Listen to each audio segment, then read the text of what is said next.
이 이야기는 내가 지금껏 살아오면서 유일하게 직접 체험한 무서운 이야기이다. 그것은 대학교 시절 3월 봄방학 중에 일어난 일이다.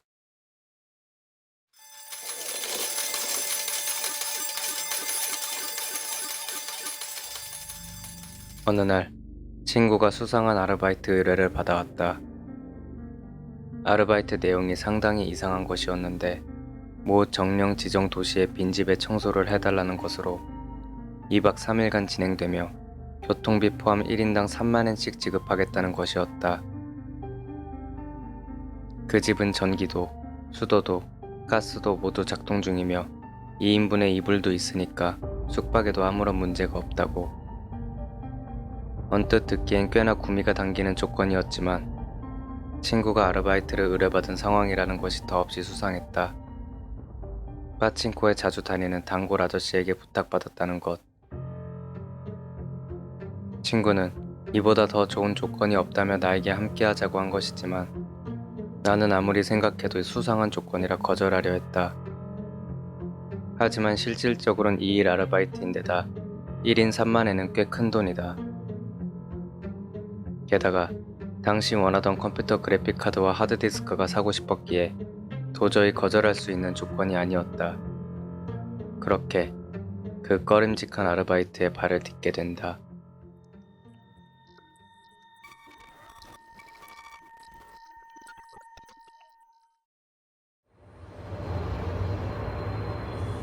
아르바이트 당일 신칸센 티켓과 정리 절차 및 현지까지의 여정 메모를 의뢰인 아저씨로부터 받은 우리는 그곳에 적힌 주소로 향하기 시작했다. 楽しみだな。終わったら美味しいものでも食べようか。そうしよ 그렇게 신칸센으로 3, 4시간쯤 이동한 우리는 문제의 장소에 도착하게 된다. 현지에 도착하자 예상외로 집 부지가 꽤 넓었다. 정원과 집을 포함해 300평 가까운 부지에 정원은 마른 풀로 가득했고 정원 한켠에 자리한 연못은 탁하고 생물의 기척조차 없었다. 분명 10년 이상 사람이 살지 않은 집인 것 같았다. 외관은 훌륭하지만 폐허 같은 분위기였다. いやー、これ家の掃除だけじゃなかったの。う。ちょっと待って、電話してみる。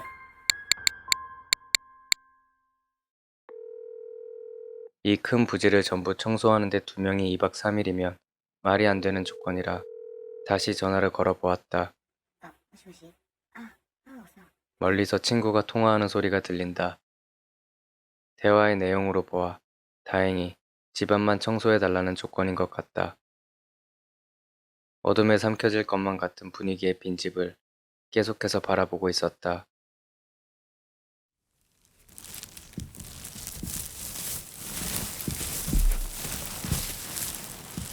대충 가방을 던져놓은 우리는 그날은 먼저 2층을 정리하기로 했다. 낮부터 시작된 작업은 밤 8시경까지 진행되었고 쓰레기 분리수거와 가구를 1층으로 내리는 작업이 완료되었다. 육체 노동이었기 때문에 많이 힘들긴 했지만 큰 사고 없이 무탈하게 끝났다.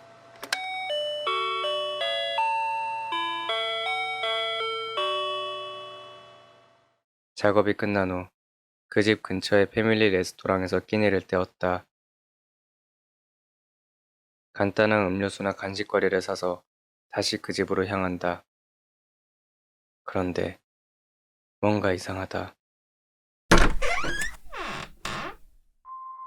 잘 설명할 수는 없지만 현관을 들어서는 순간 온몸에 소름이 돋고 털이 곤두서는 느낌이 들었다. 원인은 전혀 알 수 없었다. 옆을 보니 친구도 마찬가지였던 것 같다. 얼굴이 푸르죽죽하게 질려 보인다. 그러나 특별히 무언가가 보인다거나 확실히 말할 수 있다거나 하는 상황은 아니었던지라 둘 다 입을 꾹 닫은 채 서로 그 불안을 입 밖으로 내지 못하고 그대로 목욕하고 잠자리에 들었다. おい、起きて。起きてみろ。早く起きてって。なんだよ。 잠에 든 지 2시간 정도 지난 무렵이었을까. 몸을 흔드는 느낌이 들어 눈을 뜨게 되었다. 부스스한 눈으로 친구에게 뭐냐고 불평을 하려고 했지만 그 이유가 무엇인지는 눈을 뜨자마자 알게 되었다. 1층 현관에서 가까운 위치에 있는 거실에서 자고 있었는데 대각선에 해당하는 가장 안쪽 방 근처에서 사람의 목소리가 들려온다. 우리 이외에 누군가가 이곳에 온다는 것은 들은 바가 없다. 불안감이 온몸을 엄습한다. 誰かいますか？誰かいますか？ 어둠 속을 더듬어 방 근처까지 간 나는 그렇게 계속 말을 걸어봤지만 여전히 방에선 중얼중얼하는 소리와 무슨 말인지 전혀 알아들을 수 없는 여러 이야기 소리가 들려올 뿐 내 목소리엔 전혀 답이 없다. 그래서 조금 큰 소리로 다시 부르려고 하는 찰나 誰？静かに。 갑자기 내 팔을 붙잡은 채 현관으로 끌고 가는 친구. 나는 무슨 일인지를 물으려고 했지만 친구의 표정이 너무 필사적이었기 때문에 그냥 잠자코 녀석을 따라갔다. なんだ？どうした？ 내가 그렇게 묻자 친구는 온몸을 덜덜 떨며 이야기했다. あの部屋、ドアの快速からハンで目張りされてたぞ。どうやって中に人が入るんだよ。 그 말을 듣자 나도 공포심에 사로잡혔다. 누구지? 어떻게 이곳에 들어온 거지? 그렇게 무서워하고 있다가 문득 어쩌면 별일 아닐지도 모른다 라는 생각이 들어 친구에게 혹시 다른 입구가 있는지를 확인해보자고 이야기했다.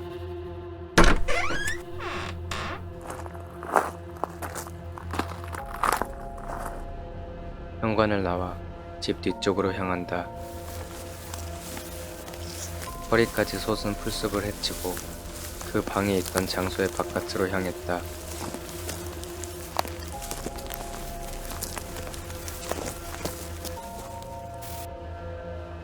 이윽고 그곳에 도착한 우리는 그 방의 바깥쪽을 본 순간 지금까지의 행동은 그저 공포감을 떨쳐내기 위한 현실 부정임을 깨달았다.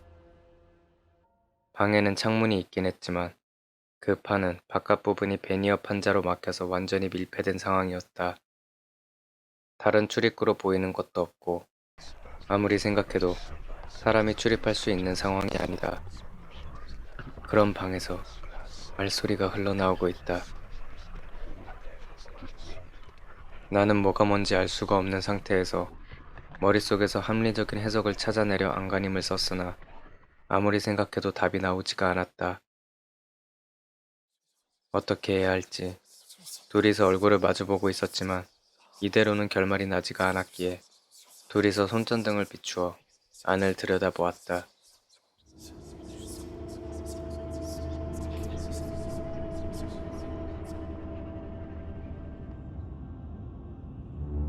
그곳엔 평범한 일본식 방만이 보일 뿐 별다른 것은 없었다. 사람의 기색 같은 것은 찾아볼 수가 없었다. 何が何だかわかんないな。 목소리는 어느새 들리지 않게 되었지만 조금 전까지는 분명히 여러 사람들이 말하는 소리가 들려오고 있었다. 우리는 다시 손전등을 안으로 비추었는데 그때야 뭐가 있는 것을 깨달았다.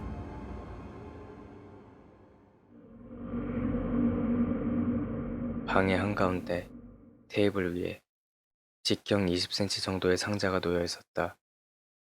그 상자를 비추어 본 우리는 등골이 오싹해지는 것을 느꼈다. 그 상자는 마치 자전거 체인과도 같은 것으로 몇 번이고 감겨 있었고 또한 몇 개의 자물쇠까지 잠겨 있었다. 그 순간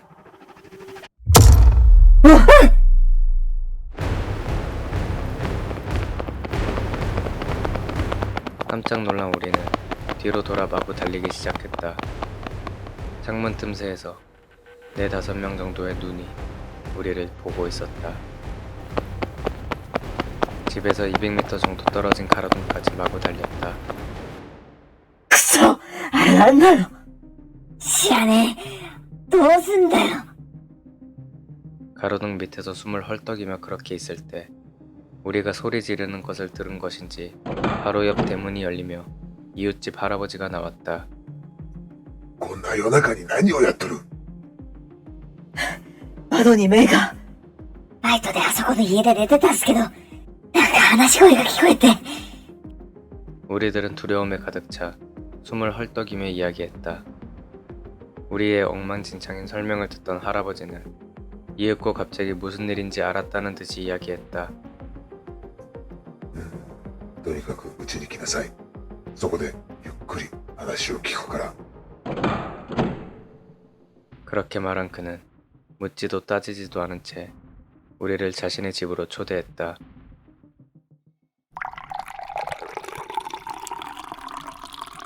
할아버지의 집에 도착하자 그곳에는 부인으로 보이는 할머니도 함께 계셨다. 부부는 우리에게 따뜻한 차를 한 잔 대접해주고는 자세한 사정을 물어보았다. 그래서 우리는 지금까지의 일을 모두 이야기했다. 그 집의 청소 아르바이트 의뢰를 받은 것, 한밤중에 그 방을 들여다본 것, 이상한 상자의 존재, 수많은 눈이 우리를 보았던 것. 우리의 이야기를 끝까지 듣던 할아버지는 천천히 입을 열기 시작했다. あの家は何十年も前に土地の権利関係でいろいろあったからな。お金は諦めて、君たちはバイトを断りなさい。今日はうちで泊まって、明日家に帰りなさい。 그는 그 집의 일에 대해 뭔가 알고 있는 것 같았지만 그 이상은 말해주지 않았다. 우리는 민폐라는 것을 알면서도 그날 그의 집에서 묵게 되었다. 우리를 지켜보던 그 눈들을 생각하니 도저히 그 집으로 다시 돌아가서 잘 수 있다는 생각이 들지 않았기 때문이다.